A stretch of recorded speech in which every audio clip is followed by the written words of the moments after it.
ಸಮಾಜಕ್ಕೆ ಸತ್ಯವನ್ನು ತಿಳಿಸ್ತಕ್ಕಂಥ ಸಂವಿಧಾನದ ಎಲ್ಲ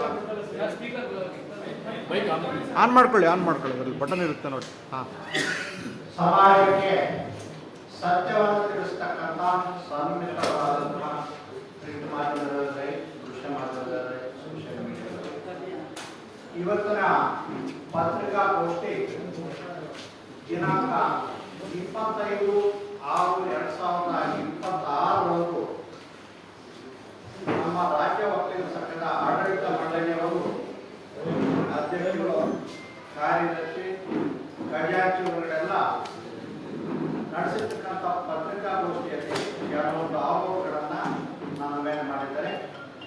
ಆ ಆರೋಪಗಳ ಸ್ಪಷ್ಟೀಕರಣಕ್ಕೋಸ್ಕರ ಈ ಒಂದು ಸುದ್ದಿಗೋಷ್ಠಿಯನ್ನು ಕರೆಯಿದೆ.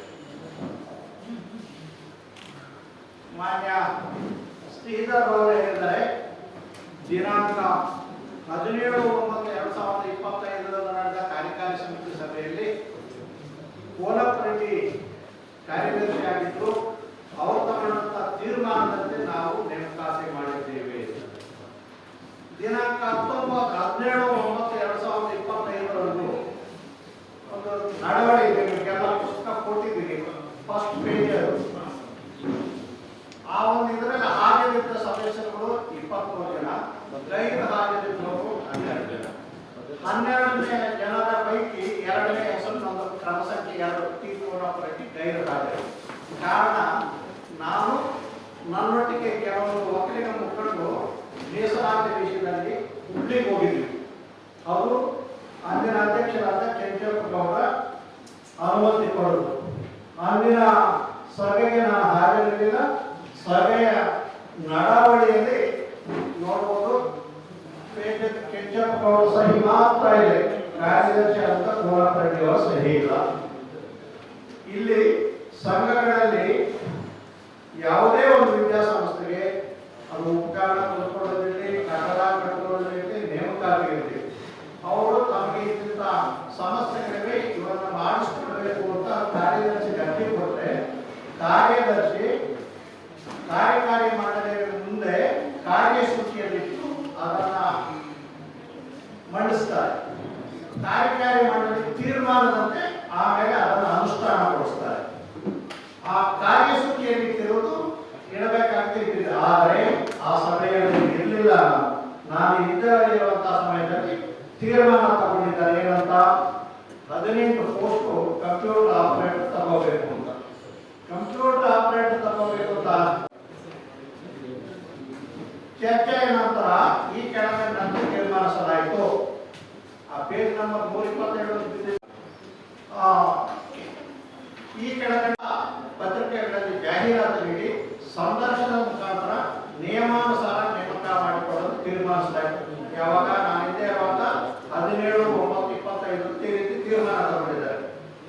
23 ಜನ ಸದಸ್ಯರು ಅವರು ತಗೊಂಡಿರುವ ತೀರ್ಮಾನ ನಾನು ಕಾರ್ಯದರ್ಶಿ ಕೆಲಸ. ಇಲ್ಲಿ ಎರಡನೇದು, ಅದರಲ್ಲಿ ಕೆಳಗಂಡ ಪಟ್ಟಿಯಲ್ಲಿ ತಿಳಿಸುವ ಬೋಧಕೇತರ ಸಿಬ್ಬಂದಿಗಳನ್ನು ನಿಯಮಾನುಸಾರ ನೇರ ನೇಮಕಾತಿ ಮಾಡಿಕೊಳ್ಳಲು ತೀರ್ಮಾನಿಸಲಾಯಿತು. ಕಂಪ್ಯೂಟರ್ ಆಪರೇಟರ್ಸ್ 18, ಅಟೆಂಡರ್ಸ್ 6, 2 ಇದು ಡಿಸೆಕ್ಷನ್ ವಾಚರ್ ಅಟೆಂಡರ್ಸ್. ಆದರೆ ಇವರೇನ್ ಮಾಡಿದ್ರು, ನೇರ ನೇಮಕಾತಿ ಅಂತಂದ್ರೆ ನಮ್ಮಲ್ಲಿ C&R ರೂಲ್ಸ್ ಇದೆ. ಈಗ C&R ರೂಲ್ಸ್ ಸ್ಟೇಟ್ ಗವರ್ಮೆಂಟ್ಗೂ ಇದೆ, ನಮ್ಮ ಸಂಘಕ್ಕೂ ಇದೆ. ನಮ್ಮ ಸಂಘದಲ್ಲಿ ಒಂದೇ ಒಂದು ಮಾತ್ರ ವ್ಯತ್ಯಾಸ ಇದೆ ಸ್ಟೇಟ್ ಗವರ್ಮೆಂಟ್ ಸಂಘಕ್ಕೂ. ಕಾರಣ ಏನಂದ್ರೆ, ಸಂಘದಲ್ಲಿ ಒಕ್ಕಲಿಗರಿಗೆ ಒತ್ತು ಕೊಡುವ ದೃಷ್ಟಿಯಿಂದ ಇದು ಇಲ್ಲಿ ಮೀಸಲಾತಿ ಇಲ್ಲ. ಹಾಗಾಗಿ ಏನ್ ಮಾಡ್ತಾರೆ, ಇವರು ಒಕ್ಕಲಿಗರಿಗೆ ಒತ್ತು ಕೊಡುವ ದೃಷ್ಟಿಯಿಂದ ಸಂದರ್ಶನ ಇಟ್ಕೊಳ್ತಾರೆ. ಪೇಪರ್ ಅಲ್ಲಿ ಜಾಹೀರಾತು ಕೊಡ್ತಾರೆ. ಏನಂತ, ಇಂಥ ಒಕ್ಕಲಿಗರ ಸಂಘದಲ್ಲಿ ಇಷ್ಟು ಹುದ್ದೆಗಳು ಕಾರ್ಯ ಇವೆ, ಅದಕ್ಕೆ ಅರ್ಜಿಗಳು ಸಲ್ಲಿಸಬೇಕಾದ್ರೆ ಇಷ್ಟು ನಿಯಮ ಎಂದು ವಯೋಮಿತಿ, ಕನಿಷ್ಠ ವಯೋಮಿತಿ ಎಷ್ಟು, ಗರಿಷ್ಠ ಎಷ್ಟು, ಕನಿಷ್ಠ ವಿದ್ಯಾರ್ಹತೆ ಎಷ್ಟು, ಕನಿಷ್ಠ ಪರ್ಸೆಂಟೇಜ್ ಎಷ್ಟಿರಬೇಕು, ಆಮೇಲೆ ಯಾವುದಕ್ಕೆ ಪ್ರಾಧಾನ್ಯತೆ ಕೊಡ್ತಾರೆ. ಫಾರ್ ಎಕ್ಸಾಂಪಲ್ ಎಕ್ಸ್ಪೀರಿಯನ್ಸ್ ಇದ್ದರೆ ಹೆಚ್ಚಿನ ಒತ್ತು ಕೊಡ್ತಾರೆ, ಇಲ್ಲ ಹೆಚ್ಚಿನ ವಿದ್ಯಾಭ್ಯಾಸ ಒತ್ತು ಕೊಡ್ತಾರೆ. ಈಗೆಲ್ಲ ಕೊಟ್ಟು ಅರ್ಜಿಗಳನ್ನು ಕೊಟ್ಟ ಮೇಲೆ ಅರ್ಜಿಗಳನ್ನು ಲಿಸ್ಟ್ ಮಾಡಿ ಎಲಿಜಿಬಿಲಿಟಿ ಲಿಸ್ಟ್ ಮಾಡ್ತಾರೆ. ವಯೋಮಿತಿ ಮೀರಿದವ್ರನ್ನ ತೆಗಿತಾರೆ, ವಯೋಮಿತಿ ಕಡಿಮೆ ಇರೋರನ್ನ ತೆಗಿತಾರೆ, ಕನಿಷ್ಠ ವಿದ್ಯಾರ್ಥಿ ಇರೋರನ್ನ ತೆಗಿತಾರೆ. ಹಾಗೆಲ್ಲ ತೆಗೆದು ಎಲಿಜಿಬಿಲಿಟಿ ಲಿಸ್ಟ್ ಮಾಡ್ತಾರೆ. ಎಲಿಜಿಬಿಲಿಟಿ ಲಿಸ್ಟ್ ಮಾಡಿದ್ಮೇಲೆ 1:5 ಆಗಲಿ 1:10 ಆಗಲಿ ಇಂಟರ್ವ್ಯೂ ಕಳಿಸ್ತಾರೆ. ಇಂಟರ್ವ್ಯೂ ಕರೆದು ಇಂಟರ್ವ್ಯೂ ಅಲ್ಲಿ ನಮ್ಮಲ್ಲಿ ಬೋರ್ಡ್ ಇದೆ. CLR ರೂಲ್ಸ್ ಪ್ರಕಾರ ಸಂಘದ ಅಧ್ಯಕ್ಷರೇ ಆ ಒಂದು ನೇಮಕಾತಿ ಸಮಿತಿಯ ಅಧ್ಯಕ್ಷರು, ಆ ಒಂದು CEO ಮೆಂಬರ್ ಇರ್ತಾರೆ, ಆ ಕಾಲೇಜಿನ ಪ್ರಾಂಶುಪಾಲರು ಇರ್ತಾರೆ, ಕೋಆಪರೇಟಿವ್ ಡಿಪಾರ್ಟ್ಮೆಂಟ್ ಇಂದ ಒಬ್ಬರು ಇರ್ತಾರೆ, ಹೊರ ರಾಜ್ಯದಿಂದ ಒಬ್ಬರು ಇರ್ತಾರೆ, ಸರ್ಕಾರದ ಪ್ರತಿನಿಧಿಗಳು. ಹೀಗೆಲ್ಲ ಇದ್ದು ನೇಮಕಾತಿ ಮಾಡಬೇಕು. ಅಲ್ಲಿ ನೇಮಕಾತಿ ಸಮಿತಿಯಲ್ಲಿ ಏನು ಮಾಡ್ತಾರೆ, ಆ ಡಿಗ್ರಿಗೆ ಎಷ್ಟು ಮಾರ್ಕ್ಸು, ಇಂಟರ್ವ್ಯೂಗೆ ಎಷ್ಟು ಮಾರ್ಕ್ಸ್. ನಮ್ಮಲ್ಲಿ ಇನ್ನೊಂದು ಉದಾಹರಣೆ ಇದೆ. ಗ್ರಾಮೀಣ ಒಕ್ಕಲಿಗರು ಮುಂದುವರಬೇಕು ಅಂತ ಗ್ರಾಮೀಣ ಮಕ್ಕಳಿಗೆ ನಾವೇನು ಮಾಡ್ತೀವಿ, 10 ಮಾರ್ಕ್ಸ್ ಕೊಟ್ಟಿದ್ದೀವಿ, ಅವ್ರು ಓದಿಸ್ಕೊಂಡು ಇದನ್ನು ಇಂಟರ್ವ್ಯೂ ಸರ್ಕಾರದಲ್ಲಿ ಇಂಟರ್ವ್ಯೂ ಇಲ್ಲ, ಇದು ಮಾತ್ರ ಇಟ್ಟಿದ್ದಾರೆ. ಯಾಕೆ IAS ಅಫ್ಸರ್ ಅವರೆಲ್ಲ ಮಾಡುವವರು ಸಮುದಾಯಕ್ಕೆ ಪ್ರಾಧಾನ್ಯತೆ ನೀಡಲಿ ಎನ್ನುವ ಉದ್ದೇಶದಿಂದ ಸ್ವಲ್ಪ ಹೇಗೆ ಏರುಪೇರು ಇದ್ದಾಗ ಸಮುದಾಯಕ್ಕೆ ಓದಿಸ್ಕೊಡೋ ದೃಷ್ಟಿಯಿಂದ ಇಂಟರ್ವ್ಯೂ. ಇದು ಯಾವುದನ್ನು ಮಾಡಲಿಲ್ಲ. ತಮಗೆ ಇಷ್ಟ ಬಂದವರಿಗೆ ನೇಮಕಾತಿ ಆದೇಶ ಕೊಟ್ಟರು. 7/4/2026 ಏನು ಮಾಡ್ತಾರೆ, 8 ಜನಕ್ಕೆ, ದಯವಿಟ್ಟು ನೋಡಿ ಒಂದು ಪೇಜ್ ತೋರಿಸ್ತೇನೆ, 8 ಜನಕ್ಕೆ ಒಂದೇ ನೇಮಕಾತಿ ಆದೇಶ ಕೊಡ್ತಾರೆ. 8 ಜನಕ್ಕೆ ಒಂದೇ ನೇಮಕಾತಿ ಆದೇಶ ಕೊಡ್ತಾರೆ. ಇದರಲ್ಲಿ ಎಷ್ಟು, 21,000 ಸಂಬಳ ಪ್ಯೂರ್ಲಿ ಟೆಂಪರರಿ. ಇದಾದ ನಂತರ ಮತ್ತೆ 26/5/2026 25 ಜನ ಕೊಡ್ತಾರೆ ನೇಮಕಾತಿ ಆದೇಶಗಳು.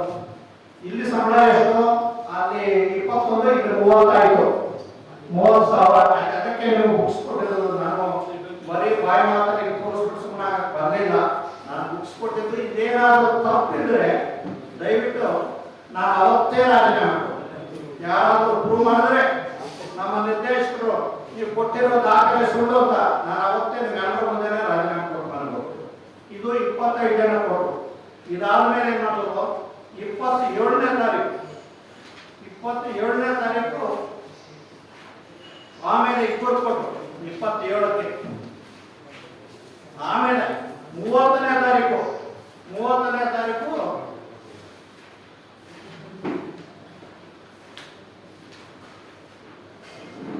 ಅವತ್ತು ಸುಮಾರು ಜನ ಕೊಟ್ಟರು, 8 ಜನಕ್ಕೆ.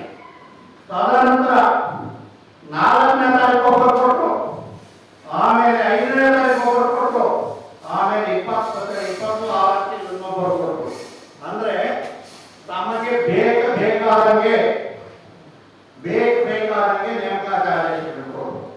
ನಾವೆಲ್ಲ ದಿನ ನೀವೇ ಕೊಡ್ತಾ ಇದ್ದೀವಿ. ಸರ್ಕಾರ ಮಾಧ್ಯಮದ ಮೂಲಕ ತಿಳಿಸ್ತಾ ಇದೆ ನೇರ ನೇಮಕಾತಿ ಅಂತ ಹೇಳ್ತಾರೆ. ಅದಕ್ಕೆ ಒಂದು ಪತ್ರಿಕೆಗಳಲ್ಲಿ ಜಾಹೀರಾತು ಕೊಡ್ತಾರೆ, ಯಾವ ಹುದ್ದೆ, ಏನು ಕನಿಷ್ಠ ವಿದ್ಯಾರ್ಥಿ, ಏನು ಸಂಬಳ, ಯಾವಾಗ ಅರ್ಜಿ ಸಲ್ಲಿಸೋದು ಕೊನೆ ದಿನಾಂಕ, ವಯೋಮಿತಿ ಏನು, ಅದಕ್ಕೆ ಕ್ವಾಲಿಫೈ ಕನಿಷ್ಠ ವಿದ್ಯಾರ್ಥಿ ಎಲ್ಲ ಡೀಟೇಲ್ಸ್ ಕೊಡ್ತಾರೆ. ಅದನ್ನ ಈ ಸಂಘದಲ್ಲಿ ಯಾರು ಈಗ ಆಡಳಿತ ನಡೆಸ್ತಾ ಇದ್ದಾರೆ ಈ ಪುಣ್ಯಾತ್ಮರಿಗೆ ಯಾರಿಗೂ ಗೊತ್ತಿಲ್ಲ. ಹಾಗಾಗಿ ಅವರಿಗೆ ಇಷ್ಟ ಬಂದವರಿಗೆ ನಿಮಗೆ ಸಂಘದಲ್ಲಿ ಹೋದ್ರೆ ಏನು ಸರ್ ಏನು ಜಾಬ್ಗೋಸ್ಕರ ಬಂದ ಕನಿಷ್ಠ ನಾನು ಕೊಡ್ತೀನಿ, ಏನು ಕೊಡ್ತೀರಾ ಕೇಳುವಂತ ಅವಶ್ಯಕತೆ. ಇದು ಒಂದು. ಎರಡನೇದು ಇಷ್ಟು ಜನ ಕೊಟ್ಟಿದ್ದಾರೆ. ಇದರಲ್ಲಿ 40 ಜನರ ಪೈಕಿ 37 ಜನ SDA ಕಂಪ್ಯೂಟರ್ ಆಪರೇಟರ್ ಅಂದರು. ಅಲ್ಲಿ ಬೇಕಾಗಿದ್ದು 18 ಜನ ಕಂಪ್ಯೂಟರ್ ಆಪರೇಟರ್. ಇಲ್ಲಿ SDA ಸೇರಿಸೋದು ಅದಕ್ಕೆ. ಆಮೇಲೆ 2 ಡಾಟಾ ಎಂಟ್ರಿ ಆಪರೇಟರ್ ಕೊಟ್ಟರು, ಒಬ್ಬರಿಗೆ ಬರೀ SDA ಕೊಟ್ಟರು. ನಿಮ್ಮಲ್ಲಿ ಇನ್ನೊಂದು ನಮ್ಮ ಸಂಘದಲ್ಲಿ ತೀರ್ಮಾನ ಆಗಿರೋದು ಕನಿಷ್ಠ ವಿದ್ಯಾರ್ಹತೆ ಈ ಒಂದು ಯಾವುದಕ್ಕೆ ಕಂಪ್ಯೂಟರ್ ಆಪರೇಟರ್ಗೆ ಡಿಗ್ರಿ ಇರಬೇಕು, ಕಂಪ್ಯೂಟರ್ ನಾಲೆಜ್ ಇರಬೇಕು, ಕನ್ನಡ ಮತ್ತು ಇಂಗ್ಲಿಷ್ ಟೈಪಿಂಗ್ ಬರಬೇಕು ಅಂತ. ಇಲ್ಲಿ ಆಯ್ಕೆಯಾದವರಲ್ಲಿ ಕಾಲು ಭಾಗಕ್ಕೂ ಕೂಡ ಈ ನಾಲೆಜ್ ಇದೆ, ಕಾಲು ಭಾಗ ಜನಕ್ಕೂ ಕೂಡ ಈ ನಾಲೆಜ್ ಇದೆ. ಇಂಥವ್ರು ಆಯ್ಕೆ ಮಾಡ್ತಾ ಇರೋದ್ರಿಂದ ಸಂಘಕ್ಕೆ ಅಪಾರವಾದ ನಷ್ಟ ಆಗ್ತದೆ. ಒಂದು ನೌಕರ ಒಂದ್ಸಲ ಸಂಘಕ್ಕೆ ಸೇರಿದರೆ ಸುಮಾರು 25ರಿಂದ 30-32 ವರ್ಷ ಸೇವೆಯಲ್ಲಿರ್ತಾನೆ. ಅದು ಸಂಘಕ್ಕೆ ತುಂಬಾ ನಷ್ಟ ಆಗ್ತಾ ಇದೆ. ನಮ್ಮಲ್ಲಿ ಒಬ್ಬರಿದ್ದಾರೆ, ಸೆಕ್ಷನ್ ಸೂಪರಿಂಟೆಂಡೆಂಟ್ ಅಂತ ಬರೀತಾರೆ, ಭಕ್ತ ನಗ ಅಂತ ಬರೀತಾರೆ ಅಂತ ಅವ್ರನ್ನ ನೌಕರರಾಗಿದ್ದಾರೆ. ಇದು ನಮ್ಮಲ್ಲಿರ್ತಕ್ಕಂಥ ಸಮಸ್ಯೆ. ಸಣ್ಣ ಪುಟ್ಟ ಸಮಸ್ಯೆಗಳಾಗಿದ್ದರೆ ನಾವು ಮಾಧ್ಯಮದ ಮುಂದೆ ಬರ್ತಾನೆ ಇರಲಿಲ್ಲ. ಆ ಊಟ ಪಾಠ ಯಾವ ನಾವು ತಲೆ ಕೆಡಿಸ್ಕೊಡೋರಲ್ಲ. ಲಕ್ಷಗಳಲ್ಲಿ ಸೋಲೋಗಿದ್ರು ನಾವು ತಲೆ ಕೆಡಿಸ್ಕೊಳ್ಳೋದಿಲ್ಲ. ಕೋಟಿಗಳು ಸೋಲೋಗ್ತಾ ಇದೆ, ಸಂಘ ಮುಳುಗೋಗ್ತಾ ಇದೆ ನಾವು ಭಯದಿಂದ. ಈಗ 4 ವರ್ಷ ಸಂಘ ನಡೀತು, ಯಾರು ಮಾಧ್ಯಮದ ಮುಂದೆ ಬರಲಿಲ್ಲ. ಕಾರಣ ಸಣ್ಣ ಪುಟ್ಟ ಇದ್ರು ಕೂಡ ಸರ್ಕಾರ ಇಲಾಖೆಗೆ ದೂರು ಕೊಡ್ತಿದ್ವಿ. ಸಣ್ಣ ಪುಟ್ಟ ಏನಾದರೂ ರಮಾನ್ಸರ್ ಆಗಿಲ್ಲ ಅಂದ್ರೆ ಸರಿಪಡಿಸ್ಕೊಂಡಿದ್ವಿ. ಈಗ 4-5 ತಿಂಗಳಿಂದ ಸಂಪೂರ್ಣವಾಗಿ ಹಾದಿ ತಪ್ಪಿ ಚುನಾವಣೆಗೆ ಹಣಕಾಸು ತಯಾರಿಗೆ ಶುರುವಾಯಿತು. ಹಾಗಾಗಿ ನಾವು ನಿಮ್ಮೆಲ್ಲರ ಮುಂದೆ ಬರಬೇಕಾಗಿದೆ. ನೋವಿನಿಂದ ಬಂದಿದ್ದೇವೆ, ಸಂತೋಷದಿಂದ ಬರಲಿಲ್ಲ, ನೋವಿನಿಂದ ಬಂದಿದ್ದೇವೆ.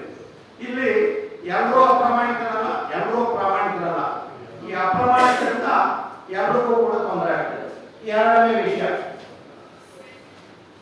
Bank guarantee